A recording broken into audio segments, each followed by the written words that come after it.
flower shops, and hey, it's just a whole different category, and Google's not necessarily pulling from all of those. All right, other things. Make sure you're nailing, really nailing. I think, all the guys who talk about local and places SEO talk about this consistently, but the consistency of the categories you choose, the address, the name, the phone number, and I mean the phone number like right down to whether you include the, a 1 or a +1 or 206, or you don't, your area code before the phone number. All that stuff really matters. That consistency is extremely important. And so consistency between what? So consistency between the different listings. So let's say I go to Yelp and I add my business and I don't include my area code. Then I go to Google, I add it, I do include it. Then I go to local, whitepages.com and I use my other phone number because I want to do tracking. No, terrible idea. You really want to have that same phone number, same address, same zip code +4, same name. Really, the same name is one that people mess up a lot of the time, right? Because they'll essentially be like, oh, I can use more characters in this one, or oh, it says to describe my business in the name as well. Don't even think about it. If your name is Core Physical Therapy, that's it. Core Physical Therapy across the board. Don't go Core Physical Therapy Seattle in one place, Core Physical Therapy Puget Sound in another place, Core PT in a third place. No, you want Core Physical Therapy, that full name, everywhere you go. Okay, and if I've already messed this up, as I have for something else, is it worth my time to go back and change it? Yeah, definitely. Absolutely. So you want to go find those places where your listing is inconsistent. And a lot of times, other people will have listed it for you, right? You won't have created those listings, but other people will have. And you are going to want to go to those places, find where the inconsistencies exist, and go do it. In fact, I'm going to show a tool a little bit later, WhiteSpark's local co-citation tool, and that one is a great one to help oftentimes find these inconsistencies too. Oh, sorry, my jaw is really hurting. I'll take over here. All right. So one of the things that Google frowns upon, a lot of these services frown upon, is when you encourage people to review online, right? So if you have a big thing, in your store, or you have a big thing in your menu, in a restaurant, and it says, if you enjoyed this restaurant, please review us on Yelp. Here's our Yelp code. Leave your email address. When you leave your email address, they email you and tell you, click this and please leave us a nice review. Yelp super frowns on that. So does Google. A lot of these services are really negative against that kind of thing. But you can do it subtly, and that's just fine. So subtle ways to do it are, having the Yelp sticker, mentioning on your website, noting on your website that these are the places to review you. If you do send out emails and thank yous, say, to have that signature that's sort of like, we have 4-star reviews on Yelp, and that's your signature, not please review us on Yelp, or those kinds of things. It's that subtle encouragement that essentially says, hey, we exist on these sites, and if you're so inclined, go and do it, but don't actively say, go do it, or otherwise you will get into big trouble. Someone will forward it over to Yelp. Some Yelp users see it, they'll send it on to the business. Some Google users see it, they'll forward it on to Google's abuse, email. And those kinds of things can be disastrous. They really can hurt you and pull you out of listings or ban you or those kinds of things for these types of offenses. And they get really upset. And they get very picky too. They'll start to pull reviews. They'll pull positive reviews, but they won't pull negative reviews. It can just be a mess. You can read all sorts of articles about people who've encountered this problem on the web previously. I'd just be very careful. Those custom maps, remember back in our correlation, there was sort of a pretty high, kind of surprisingly high correlation with being listed in those custom maps. And again, I think this is likely to be one of those cases where it's not necessarily causation, where it's correlation, not causation. But getting listed in those custom maps means that people who use those maps are likely to visit you. So there's an additional positive element here and good reason why you should be using those custom maps and trying to get listed. Essentially, the methodology here is to, yes, A, be an important, well-recognized place, sort of get into all those listings. There's those books like, guides to the best secret locations in Seattle, or, best places to kiss in Western Washington, or that kind of stuff. You want to be listed in those. That might mean doing some PR, might mean contacting some people. But you also are going to want to try to potentially reach out to the individuals, right, who've created maps or who are frequent map creators, and their Google profile will sometimes list their name on Twitter, their profile on Facebook, where you can find them, maybe even an email address, those kinds of things, and you can get in direct touch with those people and then say, hey, I would love to be, next time you do an update to your Pike Place Market map, my business is in Pike Place Market, and you didn't include me, and I would love to be included next time. And that can have a positive effect. The other thing is, when you think about this stuff in Google Places and local optimization, remember, don't just optimize for Google. When you do those searches like Seattle restaurants, right, all these web results come up that are often listing directories. Places like Urban Spoon, City Search, Seattle.com, Yelp, OpenTable, NW Source, Floaters. All those places are very likely to be sending really great local traffic too. So you're going to want to visit those, claim your profile, and optimize it there as well. It sort of, it makes intuitive sense that, hey, if these are ranking well in Google, people are going to be clicking them, going directly to them. I would argue, in fact, that if I'm looking for a restaurant, or I'm looking for a barber shop, or I'm looking for virtually anything local, Google Maps, kind of a crappy result. I'm not trying to be harsh on Google. I know they're trying to work on this. But compared to a Yelp, even compared to a City Search or an Urban Spoon or something like that, they're really crummy because I can't sort and organize the way I want. I can't quite use the map the way I want. The reviews aren't quite as customizable in terms of sorting order and those kinds of things.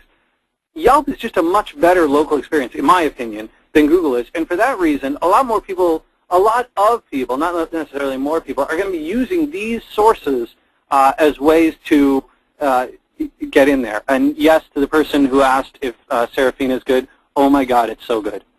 So good. It's on Eastlake. And so I think this is particularly true in the mobile space, right, where I'm on my cell phone, I'm not Googling for things. I'm looking on Urban Spoon, or I'm looking on Yelp. You pull up the app. Exactly. Yeah. So these apps, I think, are making a big difference with how we do this. So. Right. Foursquare, Facebook Places now, or Facebook location, all that kind of stuff. Check-ins. Yeah. Yeah, check-ins. And what I like about this is that we're not saying optimize for Google rather than Bing. We're saying optimize for Google and Yelp and Urban Spoon and Judy's Book and every other thing that people are probably looking at on their phones. That's exactly right. Exactly right.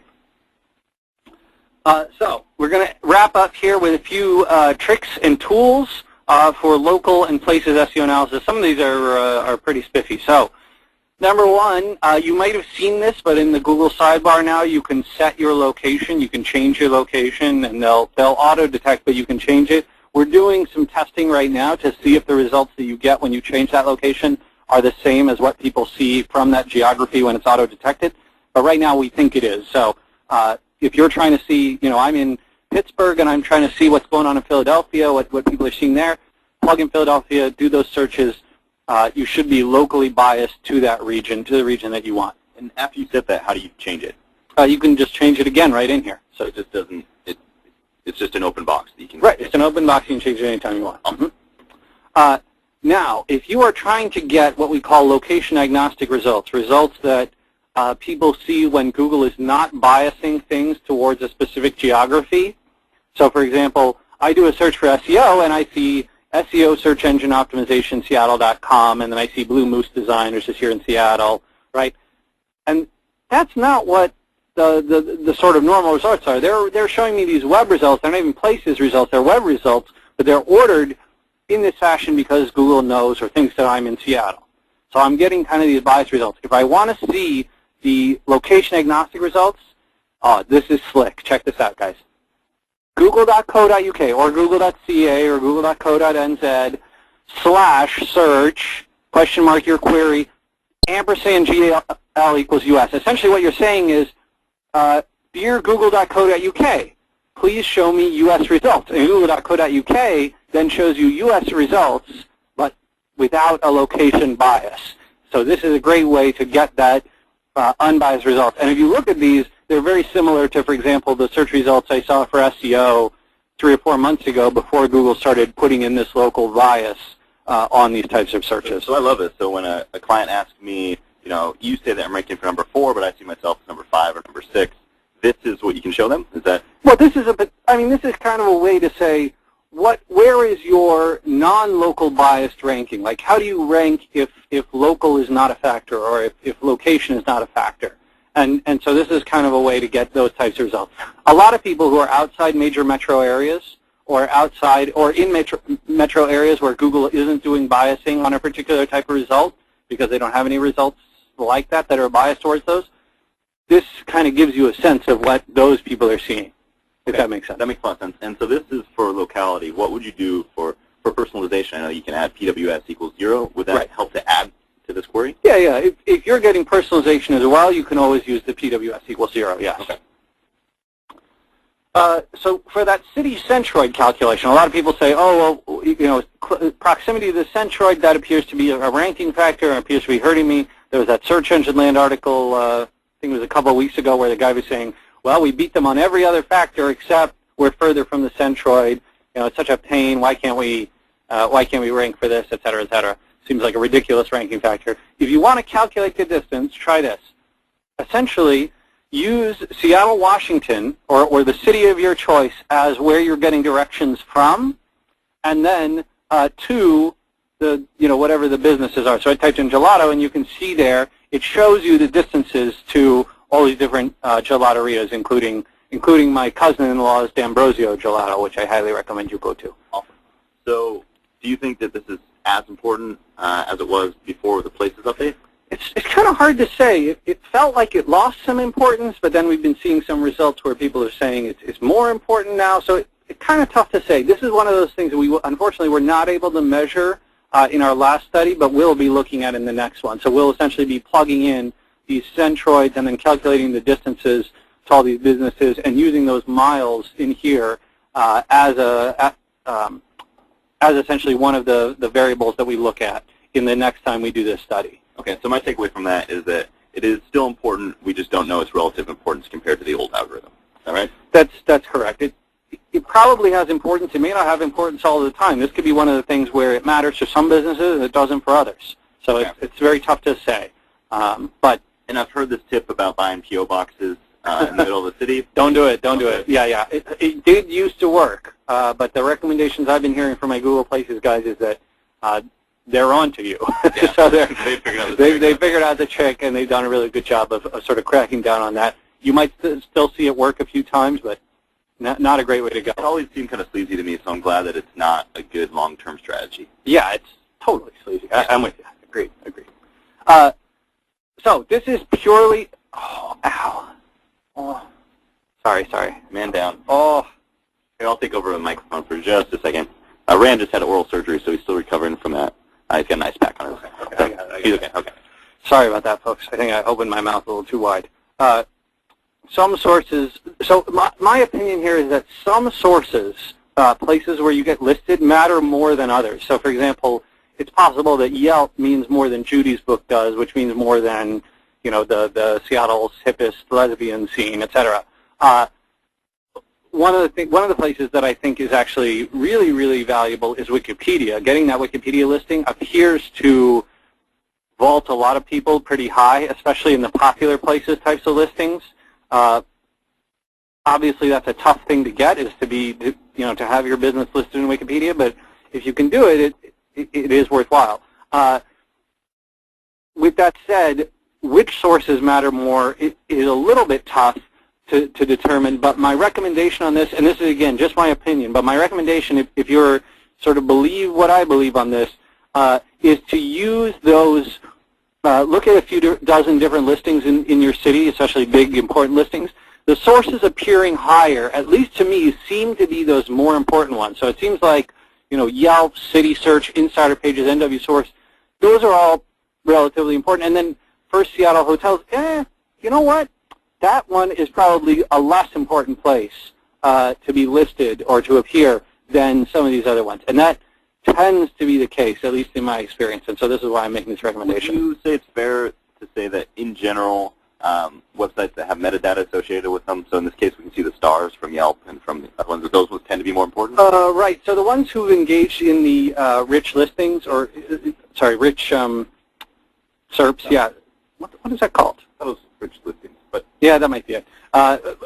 In any case, the people who appear in those aren't necessarily, at least in my opinion, aren't necessarily always more important, but certainly it tends to be an indication that Google has some consideration for them, because that's a manual approval process to get that rich list.